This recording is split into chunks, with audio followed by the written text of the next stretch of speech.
All right. Well, thank you all for joining. Looks like we have a pretty full house and a little one there, so I'm very excited to, on behalf of APA Illinois, I just want to say congratulations on winning the Healthy and Active Communities Award for 2020 for the Southeast Cook County Land Acquisition Plan. That's a mouthful, so I know that I practiced several times to get that right. So before we dive into it, congratulations once again. We've got a few of you on audio only, so what I'd like to do is I'm going to go around the room and ask each of you to introduce yourselves, and I will start with Curtis, who is on audio. Hi there, I'm Curtis Whittick. I'm a senior project manager for the Antero group and was part of the project team. Excellent, thanks Curtis. And next we have Chloe. Hi, I'm Chloe Gurin-Sands, the Manager of Health Equity and Planning at the Metropolitan Planning Council. Thank you, Chloe. And then we have Chip on audio. Hi, Chip. Hello, it's Chip O'Leary. I'm Deputy Director of Resource Management for the Forest Preserves of Cook County. Excellent. And next we have Justin. Hi, Justin. Hi, I'm Justin Keller with the Metropolitan Planning Council, where I work on the Water Resources Program. And then we have Chris. Hi, I'm Chris Slattery. I'm Director of Planning and Development for the Forest Preserves of Cook County. Thank you, Chris. And then we have Kimberly. Hi, Kimberly.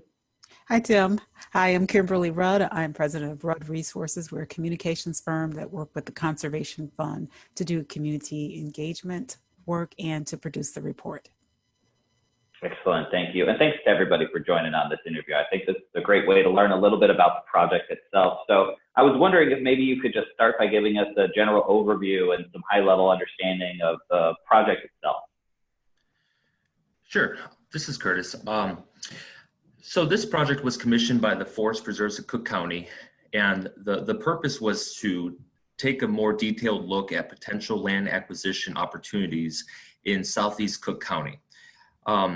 This project had some of the elements that you would expect to see in a land acquisition study, so looking at ecological value and connectivity, but this project was also unique in that we took a pretty deep look at equity and social vulnerability, as well as flood mitigation strategies. And the approach involved the combination of layering different GIS variables or criteria that the forest preserves would use to prioritize land acquisition targets with input collected through community outreach, as well as ideas gathered from a review of local plans. And the project team merged this information together and packaged it into a plan that the forest preserves can now use to help guide their forthcoming land acquisition efforts.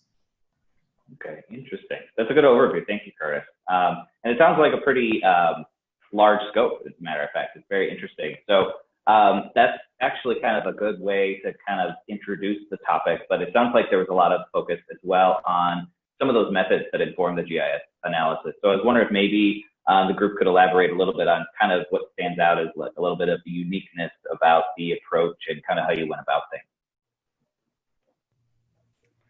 Yeah, this is Chip. A key approach to this acquisition plan is this explicit assessment of health benefits. And Chloe will talk a little bit more about that later. And through this process, we heard from the community itself through a process led by Kimberly and others. We realized the importance of providing public open space, especially in communities that don't have an active park district or other entity to provide access to the outdoors. Our hope through this plan is that our residents will use this preserve system we're building through this planning process as an opportunity to find healthy outdoor activities and to enrich their communities. Got it, thank you. Others want to elaborate on that as well and expand. Yeah, so adding on to what Chip said, we really felt like taking a more explicit view on health equity and racial equity. So we really used the social vulnerability index to add those aspects into that prioritization tool, which really brought a unique aspect of being able to say, you know, here's how acquiring land and the forest reserves adding to their holdings will really benefit the health of these communities. So that was a really unique aspect that tied us to, you know, healthy and active living. That's great. And it also kind of speaks to some of those challenges that you mentioned. Yeah, another unique challenge in dealing with the communities in Southeast Cook, of course, is the diversity of the population served there and the recognition that people of color often feel unwelcome and unsafe in natural outdoor places. So the Forest Preserves had an unfortunate racist incident a couple of years ago that was a real wake-up call for us, and we realized that there really is more work to do to make everyone feel welcome and see the Forest Preserves as an asset that can really benefit health and quality of life. Kimberly from Rudd Resources was very involved in the outreach process, involved in doing the planning for relating to the diverse population. Thanks, Chris. Yeah, we were charged with engaging the Southeast suburban community to talk with residents and elected officials and business leaders about their perceptions of open land and the use of it for restoration, recreation, and preservation. And in particular, we invited residents to have a voice in the kind of long-term planning that they told us they rarely get to have. So it was a great experience in having these conversations with them about what could happen 10 years from now or 15 or 20 years from now. And as we talked with them about their use of public land, we learned that their engagement was centered mostly on recreation in the forest preserves, but it often came with explicit invitations to be in the forest preserves, such as family picnics and family reunions.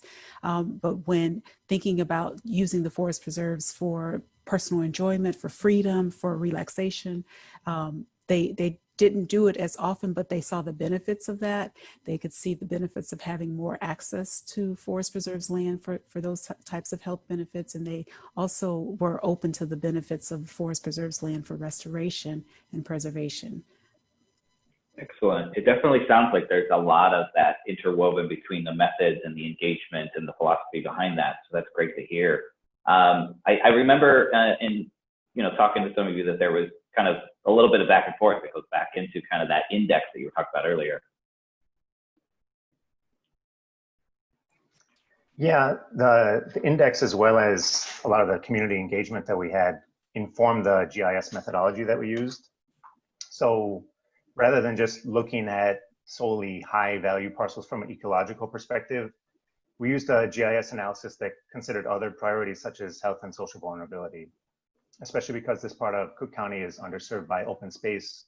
So we looked at ways that the land acquisitions and partnerships can support the communities and the residents there.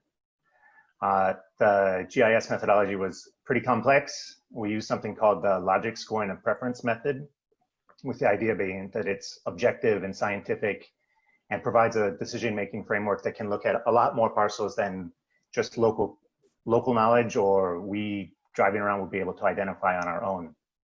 So specifically, we looked at 80,000 parcels, and in total, it was 62,000 acres. And we prioritized these based on scenarios for ecological value, of course, but also flood mitigation, inholdings or adjacency to existing forest preserves land, connectivity to streams and trails, and then that social vulnerability that we already talked about. So the GIS methodology gave points for each one of these methodologies, each one of these scenarios, and the parcels that met 4 or 5 were then moved ahead for further assessment. Excellent. Well, Kimberly, Justin, thank you for the kind of elaborating on that. As a planner who cut his teeth in GIS analysis, I very much appreciate the detail.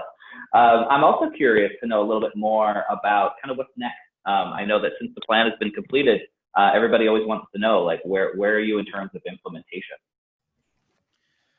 Sure. So Antero Group continues to be involved with a number of South suburban communities, including Ford Heights, which kind of occupies a really important position along a potential new forest preserve system that could follow along Deer Creek. And we've been involved with developing a capital improvement plan for that community. And that plan includes recommendations that recognize that there could be a new forest preserve system in the community in the future. So we've considered potential greenways and trail connections to the forest preserve. We've also worked with the MWRD to look at ways to combine flood mitigation with the expansion of open space. So the plan certainly has some legs at the local level in some of the communities that were involved with this process. Yeah, thank you, Curtis, for your keeping the plan alive in the local communities that we're trying to serve.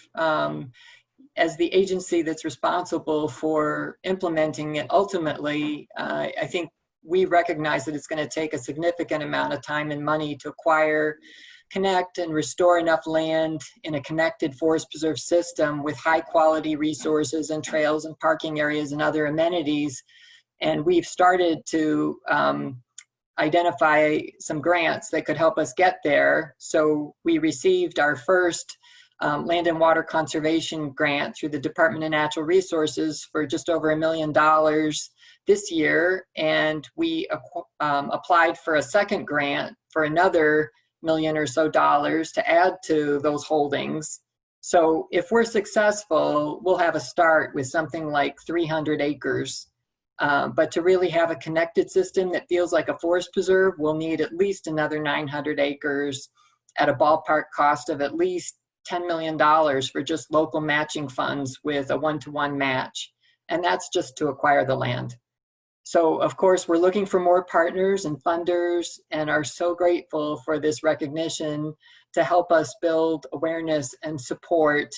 And we're not looking for just typical conservation partners, although we'd love those too, but other public agencies that don't typically get involved in conservation, that might have another mission, and as well as, of course, organizations and funders. So thank you. Yeah, Chris, and thank you for that elaboration. I think that's an excellent point. This plan was very interesting to read and review, and on behalf of the jury, we think it's very much deserving. And again, congratulations to all of you. On behalf of APA Illinois, we were honored to award and celebrate the hard work that all of you did. And it definitely shows. You've got your first million, you've already hit the ground running. So good luck, and we're looking forward to seeing what happens. So thanks again. Thank you. Thank you.